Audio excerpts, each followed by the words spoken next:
The other night, after the Knicks lost to the Timberwolves, this Eddie Winslow in the face looking rookie, Anthony Edwards, has some interesting words to say about RJ Barrett and his final shot of the game. And some people might be mad and angry and say, who is this rookie to be talking trash about a guy like RJ Barrett when he hasn't really even done anything in the NBA? But I'm going to tell you why guys like Anthony Edwards are important to the NBA and why he might be vital to helping restore the prestige and the fun that this game once had. Let's get to it.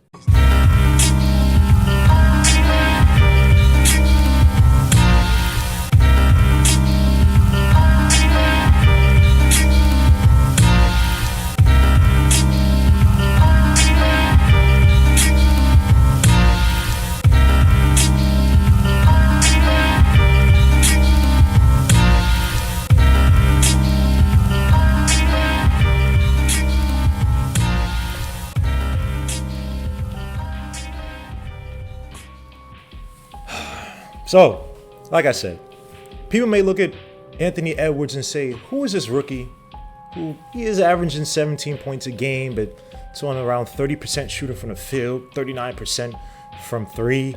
A team, the Timberwolves, they only have 12 wins on the season. A kid who some were actually concerned with if he actually had love for the game of basketball before he got drafted. A guy in Anthony Edwards talked trash about RJ Barrett, who in the 2 games they played against the Minnesota Timberwolves is averaging 22 points, 47.4% from the field, and for a guy who can't shoot, 80% from three. But let's be honest, every time you play ball, there's that one dude that you had that tension with, that you guys are trading shots back and forth, trying to cross each other over, clearing out, going ISO one-on-one. Maybe you caught him with the Owe Bopti, coach you with the final shot at the end of the game. And even though you wanted to fight him or yoke him up, you love playing against that dude. You relish talking smack. You relish fighting against that dude, possibly getting into a squabble during the game. You love hitting that final shot, rubbing it in their faces. You look forward to it subconsciously, even though that may have not been the most important thing you had going on in your day, but you love that to bring out that testosterone, that adrenaline. Why is it any different for the NBA? Why should the game be so boring, so lifeless? Why should all the anger and adrenaline be put on IG and social media versus on the court? Why are there technical fouls called just because you're expressing adrenaline, screaming, taunting, without any shots thrown, without any physicality at the other player, but natural fun, natural anger, natural emotion? Where is that in the game today? And it seems to be affecting the most important thing, the ratings.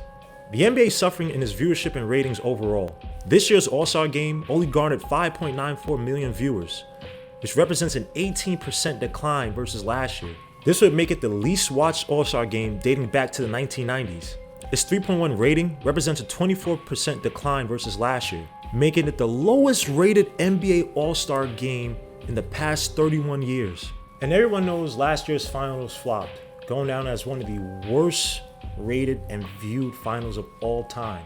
According to the Nielsen Live Plus same-day data, the 6-game Laker Heat matchup averaged 7.45 million viewers and a 4 household rating, turnout that ranks well below the league's previous low mark, which was the San Antonio Spurs 2007 sweep of LeBron James and the Cleveland Cavaliers. That series averaged 9.29 million viewers and a 6.2 rating. Now, there are multiple reasons as to why that series flopped. And some people attribute it to the social media messaging and displays that were carried out before the game and on the court. Some people attributed the downturning ratings and viewership to obviously the lockdowns and the things that were happening worldwide that were a little bit bigger than sports. But there's one major reason as to why that series flopped and why ratings overall are kind of trending downwards. It's because the game is boring. It's lifeless. It's soulless, it's corporate, it's packaged up and bundled for the casual viewer on Twitter to sit there and say, oh my gosh, LeBron James had another dunk. Oh man, that's so cool. Stephen Curry had 40 points. This is great, What is KD gonna say now? Oh man, I gotta see what. Does the tension even seem palpable anymore? The emotions from the players, hugging up after the game, giving dabs, anything. Do you feel as dejected as you should feel after a loss when you see these guys are kind of hunky-dory? when it doesn't affect them the same way it affects you night in and night out? Do you feel emotion when you watch a Stephen Curry versus a KD matchup, Brooklyn Nets versus the Warriors? Do you feel any type of animosity when you see LeBron James go up against any of his former teammates? Anything, the Knicks versus Pacers? Any rivalries anymore? Do you feel anything when you watch some of these games? My favorite comedian, Patrice O'Neal, once said that hate is the same thing as love. Hate is a powerful emotion. Now, granted, I ain't talking about going out and hurting nobody, having no phobias or disrespecting or discriminating against anybody. But when it gets to sports, it can be very fun. Have you ever been to a Manchester versus Liverpool game, Arsenal versus Chelsea? And granted, I'm not talking about hooliganism, but the intensity and the tension and the build up to those matches are legendary. The NBA does not have that. At least not as much as it may have had in the 90s, in the 80s. Everybody may have said they hated the Warriors once they won their first chip and shoved it in everyone's faces with all that smug attitude. But everybody relished seeing them go down, which is why Game 7 finals in 2016 between the Cavs and the Warriors garnered the biggest audience in the past 18 years at the time, bringing in 30 million viewers. Everybody wanted to see those Warriors go down. It's because they hated them. They hated seeing that team have 72 wins, being all smug, seeing Draymond Green kick people in the groin and then do what he did to LeBron James. Steph Curry going around shooting from 50 feet out. Klay Thompson being an absolute beast, and those guys doing dances and movements and gyrations all over the place and taunting people. In that series, I don't care what no one says, you gotta give hate some credit on that one. I would love to go back to that feudal Japan style 1990s era of basketball where every team may have not had a super duper star, maybe one, lucky if you have two, but you had a whole bunch of solid role players that everyone would, go on to tell fairy tales about, like, yo, son, like this dude, like Mookie Blaylock, like he was a dude, son, like, yeah, I don't really know, like he's mad underrated, all that jazz and all that good stuff. Where you get guys like the Charles Oakleys and the Anthony Masons, rest in peace, where they build up this folklore about them because, again, the spirit, the mindset of the team was, we have our guys, you have your guys, let's go to war. And everybody wanted to see the Knicks versus the Pacers or the Heat, Lakers versus the Celtics, even the Detroit Pistons versus everybody, especially the Bulls. And the only way to truly get there, you have to foster the villains. You have to create these personalities. They're antagonistic, that everybody else hates or would love to have on their team. But at the end of the day, they want to get these guys. They want to destroy them on the court. You gotta build these guys back up in the NBA. Everybody look forward to facing the Jordans, the Bill Lambiers, Isaiah Thomases, the Karl Malones with his dirty elbows, the Sean Kemps and Gary Paytons, the Alonzo Mournings back in the day, the Patrick Ewings, the Oakleys, the Masons, the Dennis Rodmans, the Scottie Pippens. The list goes on and on and on. Rick Mahorns, those personalities back in the day, Xavier McDaniels. You all want to face these guys because you knew these guys were villains. You wanted your team to beat them. You wanted that narrative to be built. You wanted to come out as a victor in the plot. And that's what made wearing these jerseys and representing these teams so glorious.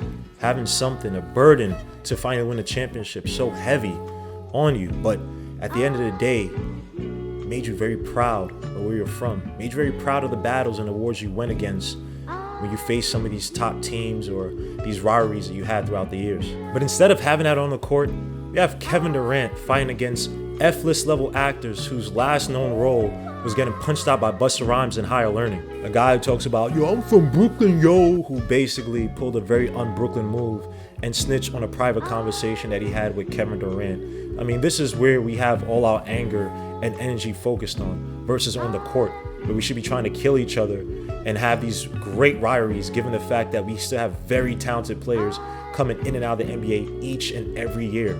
Now, we do have a few, right? Giannis Antetokounmpo is definitely one. Every time I see him, he's dunking on somebody, taunting them, throwing the ugly face. Accepted a deal in Milwaukee, so that helps to give some small market teams some life, some viability, that if the Bucks do win a championship, hey, maybe the tide starts swinging. Maybe you don't need a super team. You may need a star or two and have a great cast of role players and coaches, but Giannis Antetokounmpo is basically by himself on an island as a villain in the NBA, and the NBA's been so sterile and watered down that most people don't even see him as such. I mean, you did have Joel Embiid, my fellow African.